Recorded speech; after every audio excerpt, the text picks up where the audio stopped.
ભારતના ચૂંટણી પંચ દ્વારા 27 ઓક્ટોબરના રોજ જે 12 રાજ્યો અને કેન્દ્ર શાસિત પ્રદેશોમાં એસઆઈઆરની કામગીરી, ખાસ મતદાર યાદીની ખાસ સઘન સુધારણાની જે કામગીરી જાહેર કરવામાં આવી હતી, એના આ એસઆઈઆરના ફેઝ 1નો આજે અંત થયું છે અને ફેઝ 1ના આધારે ડ્રાફ્ટ રોલ આજે પબ્લિશ થયું છે. જે મુસદ્દા રૂપ મતદાર યાદી જે છે આજે પબ્લિશ થઈ છે.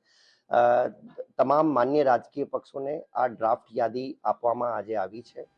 આ ઉપરાંત જે એએસડી મતદારો છે, એબસેન્ટ, સેપ્ટેડ અને ડેથ, આ મતદારોની યાદી પણ આજે માન્ય રાજકીય પક્ષોને શેર કરવામાં આવી છે. સોફ્ટ કોપી અને હાર્ડ કોપી બંનેમાં શેર કરવામાં આવી છે. હવે આજ રોજ જ્યારે મતદાર યાદીનું ડ્રાફ્ટ પ્રસિદ્ધ થઈ ગયું છે, હવે તમામ મતદારો પાસે પોતાના મતદાન મથકની જે ડ્રાફ્ટ યાદી છે એ જોવાનું અને આમાં કોઈ પણ લાયક મતદાર રહી ગયો હોય તો ફોર્મ નંબર 6 ભરીને મતદાર તરીકે એમનું નામ ઉમેરવા માટે, અને કોઈનું ઓબ્જેક્શન લેવાનું હોય, કોઈનું નામ ચાલતું હોય અને એમની સામે ઓબ્જેક્શન લેવાનું હોય તો 7 નંબરમાં ફોર્મમાં ઓબ્જેક્શન લેવા માટે હવે 1 મહિનાનો સમય છે. 19 ડિસેમ્બરથી લઈને 18મી જનવરી સુધી કોઈ પણ પ્રકારના ઓબ્જેક્શન મતદાર યાદી જે ડ્રાફ્ટ પબ્લિશ થઈ છે અને જે લોકોના નામ ડ્રાફ્ટમાં નથી એ લોકો 6 નંબર ભરવા માટે 1 મહિનાનો સમયગાળો છે. આણંદના તમામ મતદારોને મારી અપીલ છે કે ડ્રાફ્ટ યાદી જે સીઓની વેબસાઇટ, સીઓ સરની વેબસાઇટ પર પણ પબ્લિશ થવાની છે, એના ઉપર પણ જોઈ શકો છો. અને હવે આવતીકાલે પણ બીએલઓજ પણ દરેક બૂથ ઉપર પણ મતદાર યાદીની પ્રસિદ્ધિ કરવાના છે. પોલિટિકલ પાર્ટીઝના બૂથ લેવલ એજન્ટ સાથે આવતીકાલે તમામ મતદાન મથકો ઉપર મિટિંગો પણ કરવાના છે. આ ઉપરાંત જેટલા લોકલ બોડી છે, ગ્રામ પંચાયતો, નગરપાલિકા, આ ગ્રામ પંચાયત નગરપાલિકાઓ ઉપર પણ ડ્રાફ્ટ યાદી અને એસડીની યાદી ત્યાં પ્રસિદ્ધ કરવામાં આવશે. તમામ મતદારોને રિક્વેસ્ટ છે કે ગ્રામ પંચાયતની પણ મુલાકાત લો, ત્યાં મતદાર યાદી પણ ચેક કરો.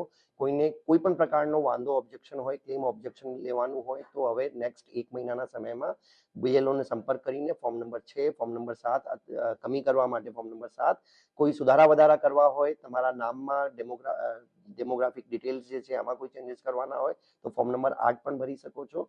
તો તમામ મતદારોને મારી ખાસ રિક્વેસ્ટ છે કે 1 જનવરી 2026ની લાયકાતની તારીખ પ્રમાણે જેટલા 18 વર્ષના વય અત્યારે 1 જનવરી 2026ના રોજ થવાના છે, આવા યુવા મતદારોને મારી ખાસ અપીલ છે.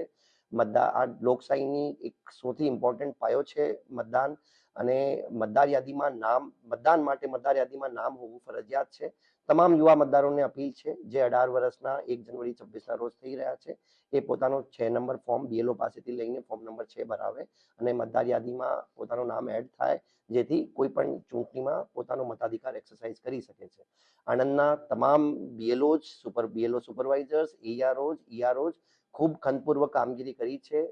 આ લોકોની તમામ આ કામગીરીના અંતે જ આ મતદાર યાદીની શુદ્ધિકરણની પ્રક્રિયા આજે ફેઝ 1 કમ્પ્લીટ થયું છે.